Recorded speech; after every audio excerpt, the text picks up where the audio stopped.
Radhika Kannada blogs ಎಲ್ಲರೂ ಹೇಗಿದ್ದೀರಾ? Hope ನೀವು ತುಂಬ ಚೆನ್ನಾಗಿದ್ದೀರಾ ಅಂತ. ನಾನು ಕೂಡ ಚೆನ್ನಾಗಿದ್ದೀನಿ. ನೀವಿನ್ನ ನನ್ನ ಚಾನಲ್ನ ಸಬ್ಸ್ಕ್ರೈಬ್ ಮಾಡಿಲ್ಲ ಅಂದರೆ ಬೇಗ ಸಬ್ಸ್ಕ್ರೈಬ್ ಮಾಡ್ಕೊಳ್ಳಿ. ನಾನು ಇವಾಗ ಒಂದು ಸ್ವಲ್ಪ ಹಸಿವಾಗ್ತಾ ಇತ್ತು, ಅದಕ್ಕೆ ಬ್ರೆಡ್ ಟೋಸ್ಟ್ ತಿನ್ನೋಣ ಅಂತ ಜಸ್ಟ್ ಬಟರ್ ಅಪ್ಲೈ ಮಾಡಿ ಬಿಸಿ ಮಾಡಿದ್ದೀನಿ. ಇದನ್ನೇ ತಿಂತೀನಿ ಇವಾಗ.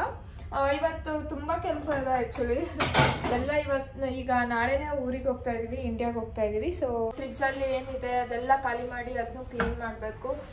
ಮತ್ತು ಮನೆ ಎಲ್ಲ ಕ್ಲೀನ್ ಮಾಡಿ ಇವತ್ತೇ ಎಲ್ಲ ಮುಗಿಸ್ಬೇಕು. ನಾಳೆ ಅಂತೂ ಏನೂ ಆಗಲ್ಲ, ಫ್ಲೈಟ್ ಈವ್ನಿಂಗ್ ಇದೆ. ಸೊ ಬೆಳಗ್ಗೆ ಎಲ್ಲ ಸ್ವಲ್ಪ ಟೈಮ್ ಸಿಗುತ್ತೆ, ಆದ್ರೂ ಲಾಸ್ಟ್ ಡೇ ಏನು ಮಾಡೋಕ್ಕೆ ಆಗಲ್ಲ. ಎಲ್ಲ ಕ್ಲೀನ್ ಮಾಡೋದು, ಸ್ವಲ್ಪ ಎಲ್ಲ ಇಟ್ಕೊಂಡಿದ್ದೀವ ಇಲ್ಲ ಅಂತ ಚೆಕ್ ಮಾಡೋದ್ರಲ್ಲೇ ಟೈಮ್ ಹೋಗ್ಬಿಡುತ್ತೆ.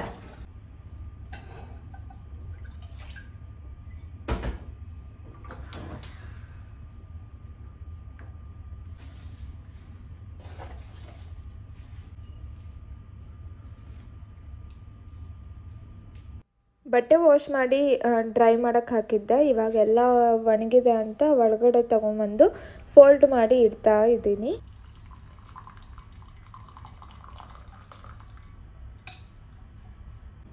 ನಾನು ಆರೆಂಜ್ ಕಟ್ ಮಾಡ್ತಾ ಇದ್ದೆ. ನಾನು ಮುಂಚೆ ಎಲ್ಲ ನನಗೆ ಆರೆಂಜ್ ನೋಡಿದಾಗೆಲ್ಲ ನಾನು ಇದರೊಳಗೆ ದೀಪ ಮಾಡ್ತಿದ್ದೆ. ನಿಮಗೂ ಅದನ್ನು ಯಾವ ಥರ ಮಾಡ್ತೀನಿ ಅಂತ ತೋರಿಸ್ತೀನಿ.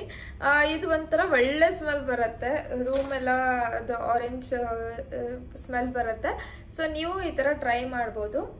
ನೀವು ಈ ಥರ ರೌಂಡಾಗಿ ಕಟ್ ಮಾಡ್ಕೋಬೇಕಾಯ್ತಾ. ಈ ಥರ ಕಟ್ ಮಾಡ್ಕೊಂಡ್ಮೇಲೆ ಒಂದು ಸ್ಪೂನ್ ತೊಗೊಂಡು ಈ ಥರ ಒಳಗಡೆಯಿಂದ ಇದನ್ನು ಬಿಚ್ಕೋಬೇಕು.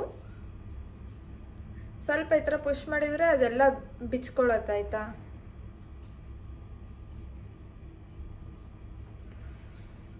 ಎರಡೂ ಸೈಡ್ ಈ ಥರನೇ ಮಾಡ್ಕೋಬೇಕು.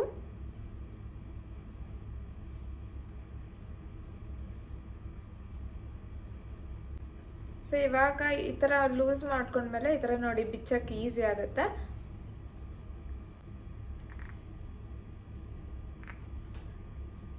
ಸೊ ಈ ಥರ ಬರಬೇಕಾಯ್ತಾ. ಇದನ್ನೇ ದೀಪ ಹಚ್ಚೋದಕ್ಕೆ ಈಸಿ ಆಗುತ್ತೆ.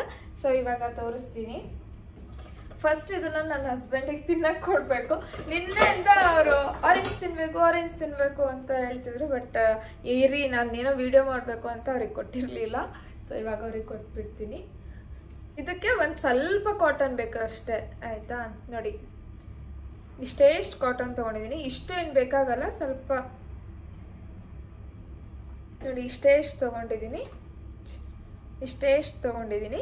ಸೊ ಇದೇನಿರತ್ತಲ್ಲ ಇದಕ್ಕೆ ಈ ಥರ ಹಾಕ್ಬಿಟ್ಟು ಸ್ವಲ್ಪ ಹಿಂಗೆ ಮಾಡ್ಕೊಳ್ಳಿ.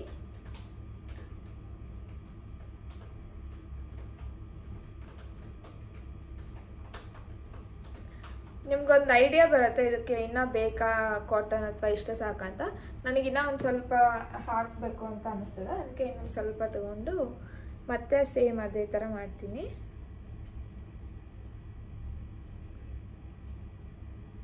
ಇದು ರೆಡಿ ಆಯಿತು ಆಯಿತಾ. ಸೊ ಇವಾಗ ಇದಕ್ಕೆ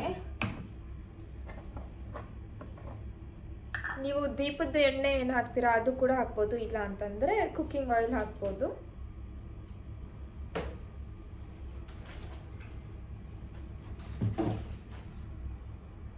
ನೋಡಿ ಈ ಥರ ಆಯಿಲ್ ಹಾಕಿದ್ದೀನಿ ಆಯಿತಾ.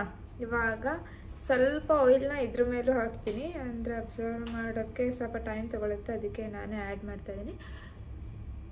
ಇವಾಗ ಇದನ್ನು ದೀಪ ಹಚ್ಚಿ ತೋರಿಸ್ತೀನಿ ಅದು ಎಷ್ಟು ಚೆನ್ನಾಗಿ ಕಾಣುತ್ತೆ ಅಂತ. ನೋಡಿ ಏನು ಸೋರಲ್ಲ, ಆಯಿಲ್ ಏನು ತಳಗಡೆ ಬರಲ್ಲ, ಸ್ವಲ್ಪ ಇದು ಅಬ್ಸರ್ವ್ ಮಾಡ್ಬೋದು ಅಷ್ಟೇ.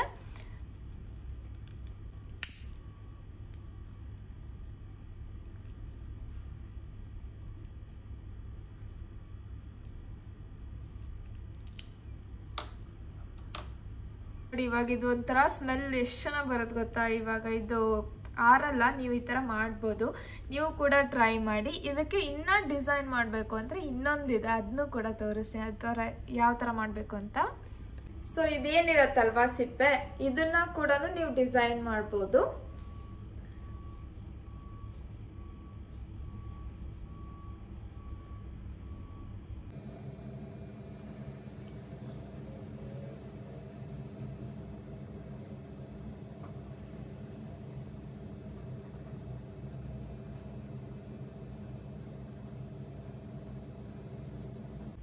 ನೋಡಿ ಈ ಥರ ಹಾರ್ಟ್ ಶೇಪಲ್ಲಿ ಕಟ್ ಮಾಡ್ಕೊಂಡಿದ್ದೀನಿ ಆಯಿತಾ.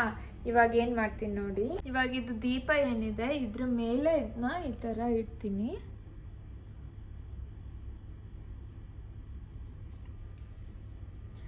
ಲೈಟ್ ಆಫ್ ಮಾಡಿ ತೋರಿಸ್ತೀನಿ ನಿಮಗೆ ಇದು ಯಾವ ಥರ ಕಾಣುತ್ತೆ ಅಂತ. ಇದೇನು ಮೇಲಿಂದೇನು ಸುಡಲ್ಲ, ಈವನ್ ಅದೇನು ಸ್ವಲ್ಪ ಸುಡ್ತಿರತ್ತೆ ಅದೇ ಒಂಥರ ಸ್ಮೆಲ್ ಚೆನ್ನಾಗಿ ಬರುತ್ತೆ. ಸೊ ಲೈಟ್ ಆಫ್ ಮಾಡಿ ತೋರಿಸ್ತೀನಿ ಯಾವ ಥರ ಕಾಣುತ್ತೆ ಅಂತ.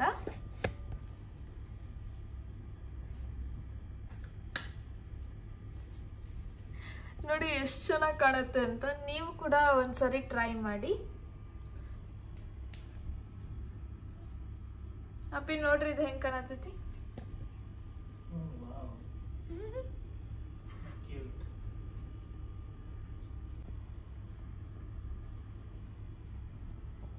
ಇದು ಆಲ್ಮೋಸ್ಟ್ ಒಂದು 2 or 3 hour ಅದು ಆರಲ್ಲ, ಹಂಗೆ ಇರತ್ತೆ ದೀಪ. ಇದಿನ್ನ ಚಿಕ್ಕದಿದೆ, ಅದಕ್ಕೆ ಜಾಸ್ತಿ ಡಿಸೈನ್ ಮಾಡೋಕ್ಕಾಗಲಿಲ್ಲ. ನಮ್ಮ ಸೈಡೆಲ್ಲ ಸ್ವಲ್ಪ ದೊಡ್ಡದು ಆರೆಂಜ್ ಇರತ್ತಲ್ವಾ, ಅದನ್ನ ಆ ಥರ ಕಟ್ ಮಾಡಿ ಇನ್ನು ಅದು ಕ್ಯಾಪ್ ಏನು ಮಾಡಿದೀವಿ ಅದಕ್ಕೆ ಇನ್ನ ಸ್ವಲ್ಪ ತೂತೆಲ್ಲ ಮಾಡಿದ್ರೆ ಇನ್ನ ಚೆನ್ನಾಗಿ ಕಾಣಿಸುತ್ತೆ. ಅದು ಚಿಕ್ಕದಿತ್ತಲ್ವ ಅದಕ್ಕೆ 3 heart ಅಷ್ಟೇ ಮಾಡಿದ್ದೀನಿ. ನೀವು ಕೂಡ ಡೆಫಿನೆಟ್ಲಿ ಟ್ರೈ ಮಾಡಿ. ಇಷ್ಟ ಆಯ್ತಾ ನಿಮ್ಗಿದು? ನೋಡಿ ಇವಾಗ ಎಷ್ಟೊತ್ತಾಯ್ತು. ಈಗ ಮೇಲೆದೆಲ್ಲ ಸುಟ್ಟಿದೆ ನಿಜ, ಬಟ್ ಇನ್ನು ಎಷ್ಟೊಂದು ಆಯಿಲ್ ಇದೆ ಮತ್ತು ದೀಪನೂ ಎಷ್ಟು ಆರಾಮಾಗಿ ಉರಿತಿದೆ ಅಂತ ನೋಡಿ.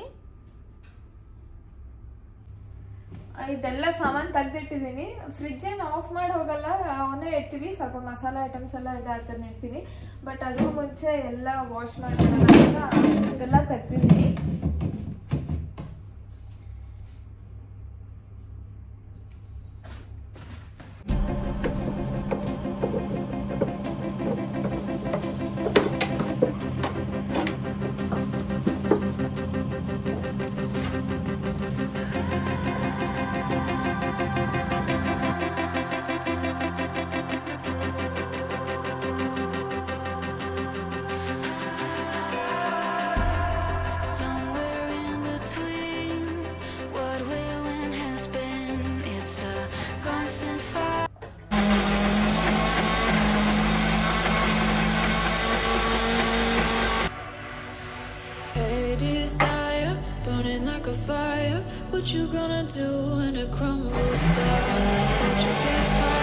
ನೈಟ್ ಊಟಕ್ಕೆ ಪಲಾವ್ ಮಾಡೋಣ ಅಂತ ಎಲ್ಲ ರೆಡಿ ಮಾಡ್ಕೊಳ್ತಾ ಇದ್ದೀನಿ.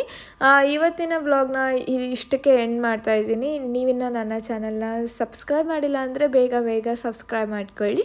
ಮತ್ತು ನಿಮಗೆ ನೆಕ್ಸ್ಟ್ ವ್ಲಾಗಲ್ಲಿ ಸಿಗ್ತೀನಿ. Until that take care, bye, see you in the next vlog.